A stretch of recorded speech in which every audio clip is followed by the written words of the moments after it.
الحمد لله الحمد لله الذي هدانا إلى الصراط المستقيم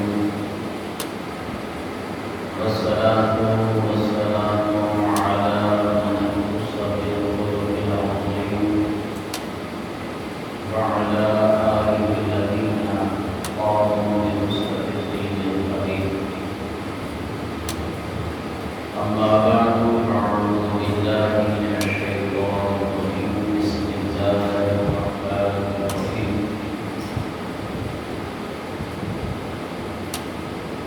فيه آيات بينات مقام إبراهيم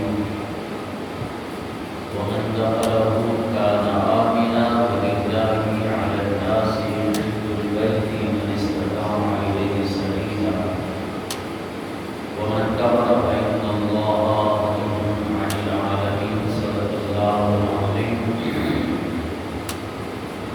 إن الله وملائكته يصلون على النبي يا أيها الذين آمنوا صلوا عليه وسلموا تسليما صلى الله عليك يا رسول الله وسلم عليك يا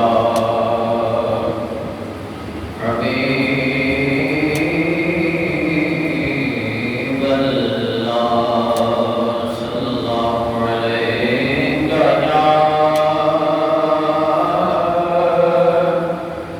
يا رسول الله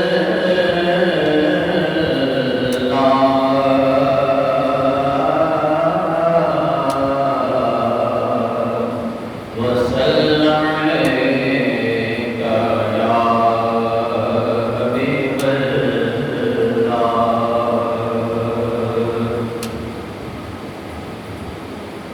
جس سے مل گیا کملی والے کا دامن اسے تو جہاں کا خزانہ ملا ہے بلا باغ جنتے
انتہائی واجب احترام بزرگوں دوستوں اور بھائیوں،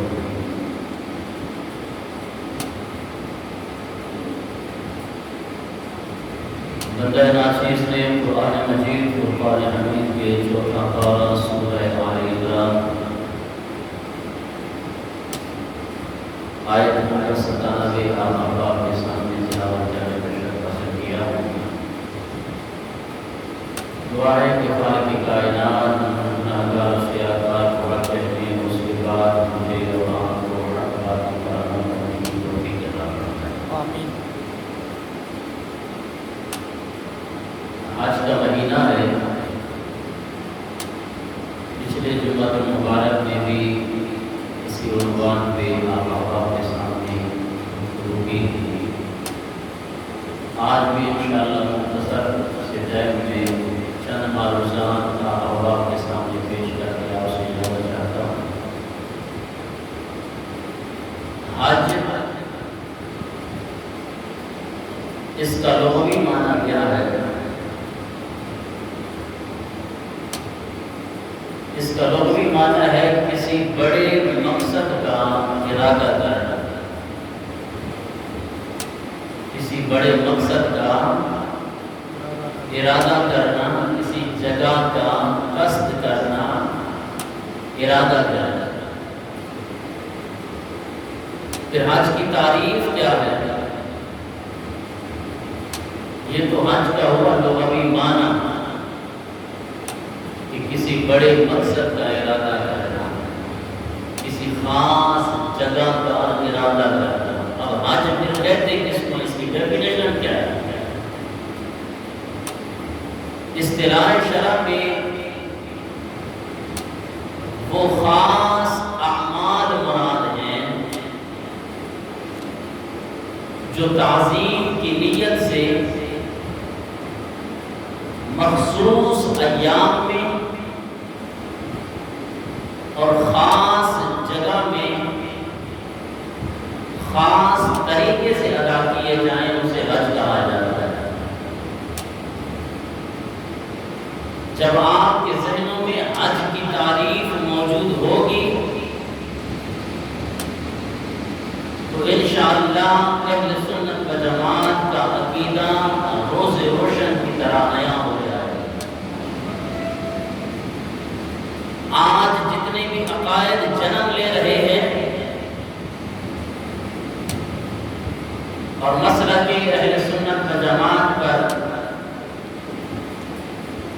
جتنے بھی شیطانی حملے کیے جا رہے ہیں، ان سے کچھ نہیں ہونا، اور اس سے محفوظ انسان تب ہوگا جب اللہ اور اس کے رسول کی اس بندے پر نظر ہوگی اور وہ اپنے عقیدے کو اچھی طرح سے جانے گا۔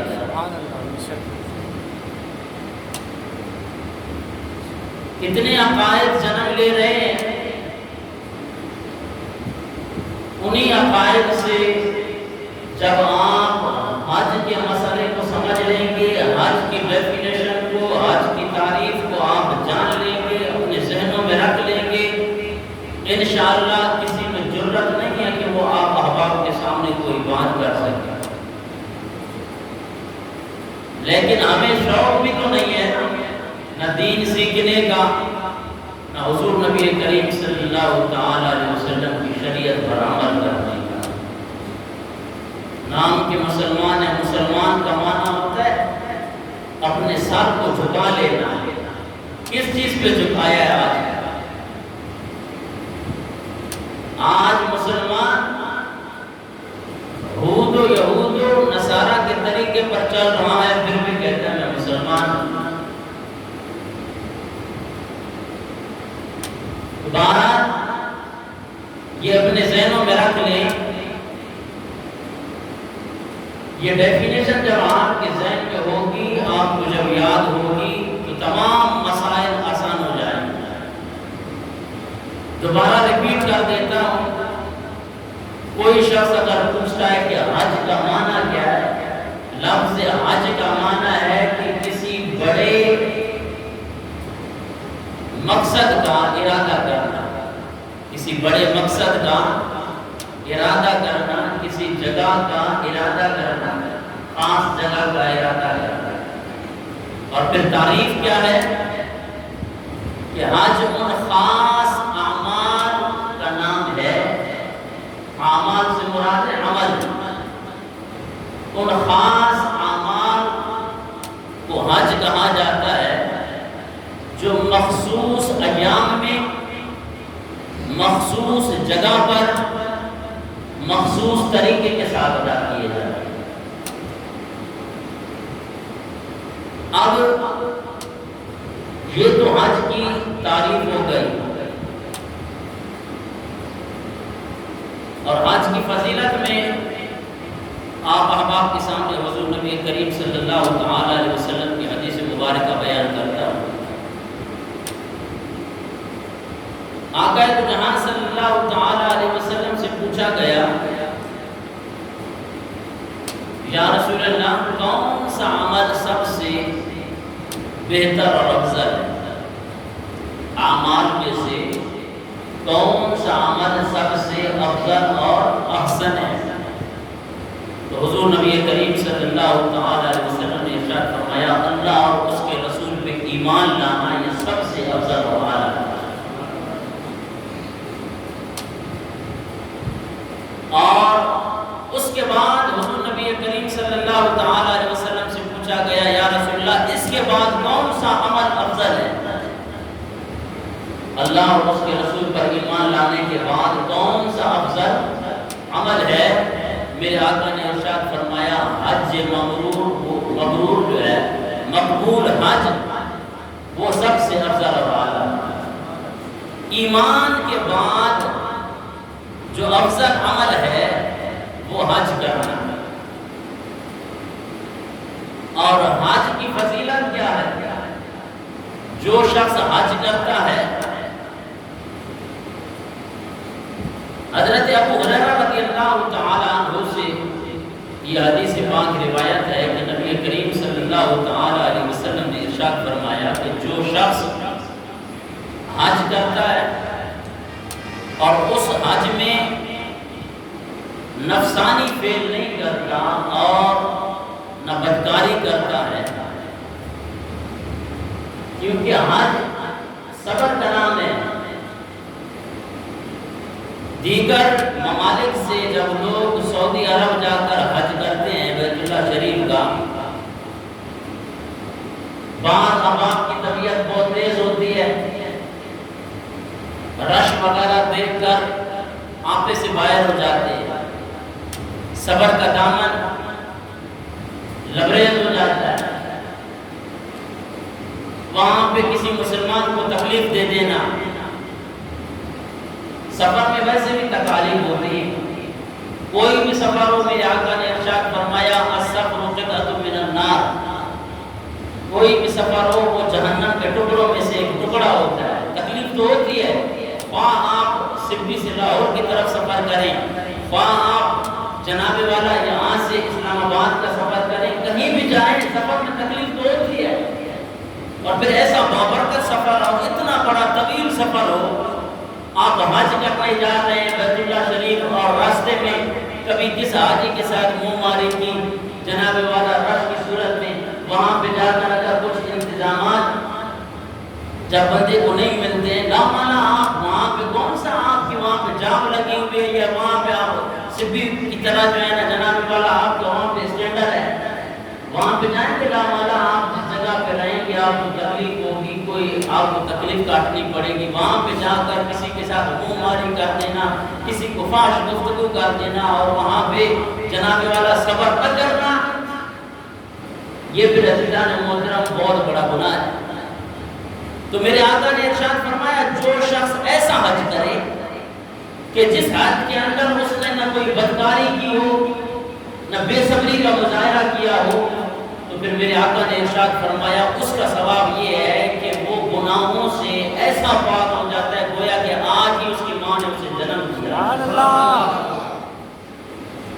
اتنا بڑا ثواب ہے حج کرنا کہ جتنی زندگی کے گناہ گزرے ہیں، میرے آقا نے ارشاد فرمایا شرط یہ ہے حج پہ جا کر صبر بھی کرے۔ بہت سے حجاج کرام دیکھے گئے سنے گئے جناب والا وہاں پہ جا کر جنگ و جدل کرنا، غصہ، لڑائی، جناب ہمیں کمرے نہیں ملے، ہمیں یہ نہیں ملا ہے۔ کیسے پاک شہر میں گئے ہو؟ تکلیف برداشت کرو، تکلیف برداشت کرو کہ تو اللہ تبارک و تعالی ثواب بھی عطا فرمائے گا۔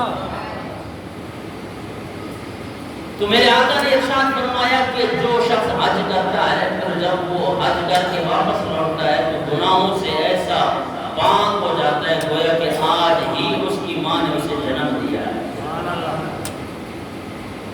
اور پھر جو شخص حج نہیں کرتا، یہ تو تھا کہ جو شخص حج کرے اس کی فضیلت یہ ہے، جو شخص حج نہیں کرتا باوجود اس کے کہ اللہ تبارک و تعالی نے اسے دولت عطا کی ہے اور اس کے لیے کوئی رکاوٹ بھی نہیں ہے، سفر کے لیے وہ معذور بھی نہیں ہے، اللہ نے اسے دولت بھی عطا کی ہے، پھر بھی وہ حج نہیں کرتا، ایسے شخص کے لیے آقا دو جہاں صلی اللہ علیہ وسلم نے ارشاد فرمایا کہ اس کا ہم سے کوئی تعلق نہیں۔ حضور نبی کریم صلی اللہ علیہ وسلم نے فرمایا وہ شخص جس کے پاس دولت بھی ہے، سب سامان بھی ہے، سب کچھ بھی ہے، اس کے باوجود وہ حج نہیں کرتا ہے۔ دنیا میں مسلمان دیکھیں یہ حج کرنا اللہ تبارک و تعالیٰ کی طرف سے صاحب استطاعت پر فرض ہے۔ وہ جو میں نے قرآن پاک کی آیت مبارکہ پڑھی ہے وہ اس کے فرض ہونے پر دلیل ہے کہ 4 پارہ سورہ آل عمران آیت نمبر 97 میں خالق کائنات نے ارشاد فرمایا وَلِلَّهِ عَلَى النَّاسِ حِجُّ الْبَيْتِ مَنِ اسْتَطَاعَ إِلَيْهِ سَبِيلًا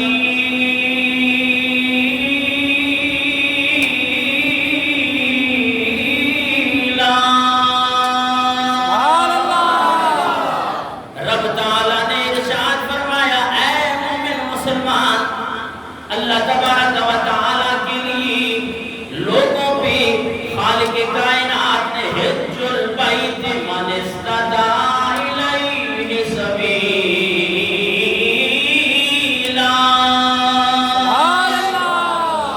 جو حج کی طرف جانے کی طاقت رکھتا ہے وہ مال اور جناب والا دولت بھی رکھتا ہے۔ خالق کائنات نے ارشاد فرمایا ایسے انسان پر میں نے حج کو فرض قرار دیا ہے، اس کے اوپر جناب والا حج فرض ہو گیا ہے۔ جب صاحب استطاعت ہے، اللہ نے دولت سے مالا مال کیا ہے، جناب والا سفر کرنے کے لیے کوئی پرابلم نہیں ہے، اللہ اکبر کبیرہ، رب تعالیٰ نے ارشاد فرمایا ایسا انسان جس کو میں نے دولت بھی عطا کی ہے اس پر میں نے حج فرض قرار دیا ہے۔ جو شخص فرض نہیں ادا کرتا، خالق کائنات نے فرمایا وَمَن كَفَرَ فَإِنَّ اللَّهَ غَنِيٌّ عَنِ الْعَالَمِينَ۔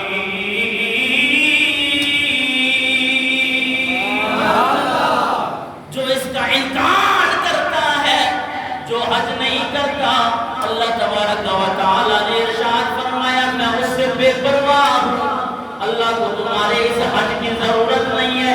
جناب والا کہ آپ حج کر کے خالق کائنات پر کوئی احسان جتلا رہے ہیں؟ نہیں، اللہ اکبر کبیرہ۔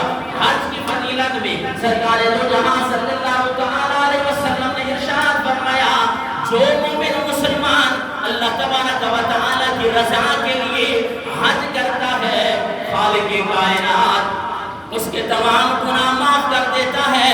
اور حضور نبی کریم صلی اللہ علیہ وسلم نے ارشاد فرمایا گویا کہ وہ گناہوں سے ایسا پاک ہو جاتا ہے کہ آج ہی اس کی ماں نے اسے جنم دیا ہے۔ اور جو احباب حج نہیں کرتے باوجود اس کے کہ اللہ تبارک و تعالیٰ نے انہیں استطاعت بھی دی ہے، آقا دو جہاں صلی اللہ علیہ وسلم نے ارشاد فرمایا ان سے ہمارا کوئی تعلق نہیں ہے، باوجود اس کے کہ اللہ نے انہیں دولت بھی عطا کی پھر بھی وہ حج نہیں کرتے۔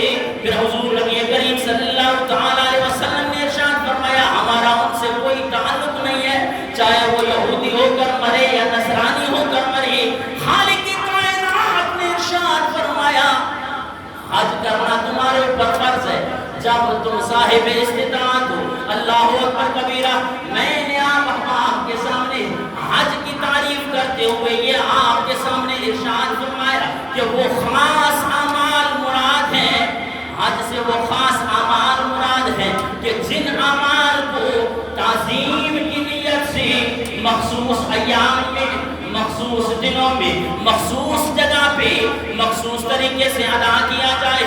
اللہ اکبر کبیرہ، جب آپ کو یہ ڈیفینیشن سمجھ آ جائے گی تو عقیدہ اہل سنت واضح ہو جائے گا۔ آج جناب والا جب ہم کسی اللہ والے کی مزار پہ جاتے ہیں، جناب والا لوگ کہتے ہیں کہ جناب والا یہ مزارات پہ جانا شرک اور بدعت ہے، ہم پوچھنا چاہتے ہیں کیوں وہاں پہ جانا عزیزان محترم شرک اور بدعت ہے، حالانکہ خالق کائنات نے ارشاد فرمایا حج کرو۔ ہم پوچھنا چاہتے ہیں کہ جناب والا حج کس کا کیا جاتا ہے؟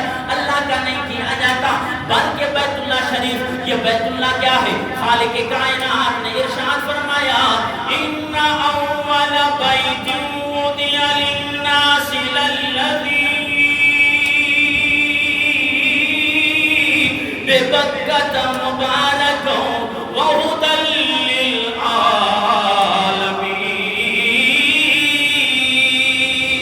للعالمین۔ یہ چار دیواری کا بنایا ہوا جو کمرہ ہے، یہ جو بیت اللہ ہے، اسے حضرت ابراہیم علیہ السلام نے اور حضرت اسماعیل علیہ السلام نے اپنے ہاتھوں کے ساتھ پتھر لگا کے جناب والا اس کی تعمیر فرمائی۔ جب یہ تعمیر ہو گئی، خالق کائنات کو اپنے پیاروں کی یہ ادا پسند آ گئی۔ اب جناب والا جس پتھر کے اوپر حضرت ابراہیم علیہ السلام نے کھڑے ہو کے بیت اللہ شریف کی تعمیر فرمائی، اس پتھر کے اوپر حضرت ابراہیم علیہ السلام کے قدموں کے نشان بن گئے۔ اللہ اکبر کبیرہ، خالق کائنات نے ارشاد فرمایا دنیا میں اور بہت سارے بھی پتھر ہیں، لیکن اس پتھر کو حضرت ابراہیم علیہ السلام کے ساتھ نسبت ہو گئی ہے۔ سبحان اللہ، آواز بلند سبحان اللہ۔ جب اللہ والوں کی نسبت کسی چیز کے ساتھ ہو جائے، وہ چیز بھی اللہ تبارک و تعالیٰ کو پیاری لگنے لگ جاتی ہے۔ جو خالق کائنات اسے قرآن بنا دیتا ہے وَاتَّخِذُوا مِن مَقَامِ إِبْرَاهِيمَ مُصَلًّى۔ خالق کائنات نے ارشاد فرمایا اب تمہارا حج تب قبول ہوگا کہ اس پتھر کے سامنے آ کر 2 رکعت نفل ادا کرو گی۔ اللہ اکبر کبیرہ، مولانا پاکستان کے اندر کسی مزار پہ جا کر اللہ والے کا وسیلہ پیش کیا جائے، ہم یہ وسیلہ دیں مولا اس ولی کامل کے صدقے میں ہماری یہ مراد پوری کر دی۔ لوگ کہتے ہیں جناب والا وہاں پہ دعا مانگنا تو دور کی بات ہے، وہاں پہ جانا بھی شرک ہے۔ خالق کائنات نے ارشاد فرمایا حج پہ بلا کے میں تمام حاجیوں کو یہ درس دینا چاہتا ہوں کہ دنیا والوں کو یہ بتا دو کہ جن چیزوں کے ساتھ اللہ تبارک و تعالیٰ کی پیاروں کی نسبت ہو جائے وہ اللہ کو بھی پیاری ہوا کرتی ہے۔ اللہ اکبر کبیرہ، عزیزان محترم، آئیے حج میں کیا کیا جاتا ہے؟ حجاج کرام 2 کپڑے پہنتے ہیں، ان سلے ہوئے کپڑے پہنتے ہیں۔ عزیزان محترم، اس کی تاریخ اٹھا کر دیکھیں آخر کیا ماجرا ہے؟ کیا سلے ہوئے کپڑوں کے ساتھ حج نہیں ہوتا؟ نہیں عزیزان محترم، بالکل نہیں ہوگا۔ جو حاجی یہ کہیں کہ میں پاکستان سے مدینہ اور مکہ کی طرف جا کے سلے ہوئے کپڑوں کے ساتھ وہاں پہ حج کروں گا، اللہ تبارک و تعالیٰ نے فرمایا میں تمہارا حج بھی قبول نہیں کروں گا۔ آخر اس کی وجہ کیا ہے؟ اللہ اکبر کبیرہ، تاریخ اٹھا کر دیکھیں جب بیت اللہ شریف کی تعمیر ہونے لگی، حضرت ابراہیم علیہ السلام اور حضرت اسماعیل علیہ السلام نے 2 چادریں اوڑھ لی۔ اللہ تبارک و تعالیٰ کو اپنے ان پیاروں کی یہ ادا پسند آئی۔ خالق کائنات نے فرمایا آنے والے جو بھی حاجی یہاں پہ آئیں گے وہ سلے ہوئے کپڑے نہیں بلکہ سادہ 2 چادریں پہنے گے، میں ان کا حج بھی قبول کر لوں گا۔ شرط یہ ہے کہ وہ انسلی چادریں، حالانکہ دیکھیں لوگوں کے پاس توفیق ہوتی ہے، یہ تو نہیں ہے کہ کسی حاجی کا آپ نے سنا ہے کہ یہاں سے یہ جو احرام کی 2 چادریں جو پہن کے جاتے ہیں ایک جناب والا تہبت کے لیے استعمال کی جاتی ہے اور ایک جو ہے وہ لپیٹی جاتی ہے، وہ سلی بھی ہوتی ہے. کیا ان کے سلوانے کے لیے حجاج کرام کے پاس پیسے نہیں ہوتے ہیں؟ نہیں. بس خالق کائنات نے فرمایا جب دیکھیں اب حالانکہ سہولت موجود ہے، بندہ کپڑے سلوا سکتا ہے کہ 2 چادریں سلوا سکتا ہے، نہیں، بلکہ خالق کائنات نے ارشاد فرمایا صدیاں گزر گئی، حضرت ابراہیم علیہ السلام نے صرف اس وقت بیت اللہ شریف کی تعمیر کے لیے 2 انسلی چادریں پہن لی تھی. خالق کائنات نے فرمایا مجھے پیارے کی یہ پیاری ادا پسند آ گئی ہے. اب جب تک ہاں جی یہ سادی چادریں نہیں پہنے تو میں اس کا حج بھی قبول نہیں کروں گا. اور اسی طرح حج کی طرف آئیں. حج میں رمی کیا جاتا ہے. رمی کہتے ہیں پتھر مارنا، شیطانوں کو کنکر مارنیاں. کیوں ماری جاتی ہیں؟ اب حاجی جائے یہ شیطانوں کو پتھر نہ مارے اس کا حج بھی قبول نہیں ہے. یا اللہ یہ کیوں ماری جا رہی؟ اب آئیں اس کے پس منظر کی طرف. حضرت ابراہیم علیہ السلام اور حضرت اسماعیل علیہ السلام، جب حضرت ابراہیم علیہ السلام اپنے بیٹے کو قربانی کے لیے مقام منا پر لے آئے تو جناب والا ان دونوں کو بہکانے کے لیے شیطان آگے ہوا اور شیطان نے حضرت ابراہیم علیہ السلام کو کہا کہ تو آج بیٹے کی قربانی کر رہے ہیں. خواب کے اندر ایک خواب دیکھا ہے، خواب تو ہر کوئی دیکھتا ہے، بس یہ تو علیہ باللہ جھوٹے بھی ہوتے. تو ایک خواب دیکھ کر اپنے سگے بیٹے کو اور ایسے حسین و جمیل بیٹے کو اللہ کے نام پر قربان کرنے لگا. بس اس کا یہ کہنا تھا. حضرت ابراہیم علیہ السلام نے کنکریاں اٹھائیں، لا حول ولا قوت الا باللہ العلی العظیم پڑھ کے جب اسے ماری وہ شیطان بھاگ گیا. اور اسی طرح اب شیطان نے دیکھا حضرت ابراہیم علیہ السلام پہ میرا مار نہ چل سکا. اس کے بعد حضرت اسماعیل علیہ السلام کے پاس آئے. حضرت اسماعیل علیہ السلام کو کہنے لگے کیا کوئی باپ کوئی اپنی اولاد کو قربان کرتا ہے؟ کہاں کیسے؟ بولا دیکھو اپنے باپ کے ہاتھ میں چھری ہے، آپ کے باپ کے ہاتھ میں رسی موجود ہے، وہ تو تجھے ذبح کرنے کے لیے لے کے جا رہا ہے.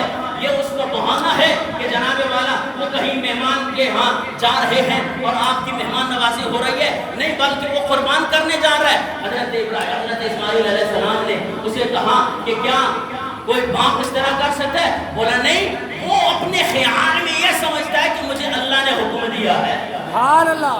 جب شیطان نے یہ بات کی نا حضرت اسماعیل علیہ السلام نے لاہور پڑھ کے اسے کنکریاں ماری، شیطان دفع ہو گیا. اور اسی طرح جناب والا یہ 3 رمی جنار ہوتے ہیں اور حضرت بی بی حاجرہ رضی اللہ تعالیٰ عنہ کو بھی اس شیطان نے بہکایا. میں پوچھنا چاہتا ہوں صدیاں گزر گئی، حضرت ابراہیم علیہ السلام نے شیطان کو دیکھ کر کنکریاں ماری، حضرت اسماعیل علیہ السلام نے شیطان کو دیکھ کر کنکریاں ماری، حضرت بی بی حاجرہ رضی اللہ تعالیٰ عنہ نے شیطان کو دیکھ کر کنکریاں ماری. آج حاجی کو شیطان نظر آئے یا نہ آئے کنکریاں ضرور مارنی پڑتی ہیں. سبحان اللہ. کیوں بھائی؟ پاکستان کے حاجی سے پوچھو کیا تمہیں شیطان نظر آ رہا ہے؟ اگر تو وہ کہے کہ مجھے نظر آ رہا ہے پھر تو آپ اس کو مبارک دیں. جناب والا وہ بھی کہے گا نہیں. میرے استاد محترم ایک پاکستانی حاجی کے ساتھ حج کے لیے گئے، دیکھا جناب والا اس کمپنی کا مولانا ہے ساتھ کھڑا ہے اور جناب والا رمی جمار کر رہا ہے. میرے استاد نے اسے دیکھا، اللہ اکبر کبیرہ، مولانا یہ کیا کر رہے ہو؟ جناب شیطان کو کنکریاں مار رہا ہوں. میرے استاد نے کہا کہ جناب والا مولانا شیطان کو کنکریاں، شیطان نظر آ رہا ہے؟ بولا جی نہیں، شیطان نظر نہیں آ رہا، کنکریاں کیوں مار رہے ہو؟ مولانا نے جواب دیا کہ شیطان نظر آئے نہ آئے یہاں پہ کنکریاں مارنا حضرت ابراہیم علیہ السلام کی سنت ہے. سبحان اللہ. میرے استاد نے پکڑ لیا. جناب والا جب ہم پاکستان میں یہ کہتے ہیں کہ آقا صلی اللہ تعالی وسلم کا نامی اس میں گرامی آ جائے تو ہم انگوٹھے چوم کر آنکھوں پر لگاتے ہیں، وہاں یہ اعتراض کرتے ہو. جناب والا حضرت آدم علیہ السلام نے انگوٹھے اس لیے چومے تھے کہ حضرت آدم علیہ السلام کو ان انگوٹھوں پہ نور نظر آیا تھا. تمہیں نور نظر آتا ہے کہ اپنے انگوٹھے چومتے ہو؟ اللہ اکبر کبیرہ. استاد نے کہا جناب والا پاکستان میں ہمارا جواب یہی ہے کہ انگوٹھوں میں نور نظر آئے یا نہ آئے چومنا حضرت آدم علیہ السلام کی سنت. سبحان اللہ. سبحان اللہ. تو جب یہ آپ حج، اس کی تعریف اور اس کے اعمال اور اس کے طریقے کو آپ جان لیں گے تو الحمدللہ اہل سنت و جماعت کا عقیدہ روز روشن کی طرح عیاں ہو جائے گا. دعا ہے کہ خالق کائنات ہمیں آقا دو جہاں صلی اللہ تعالی علیہ وسلم کے طریقے پر عمل کرنے کی توفیق عطا فرمائے. ہمارے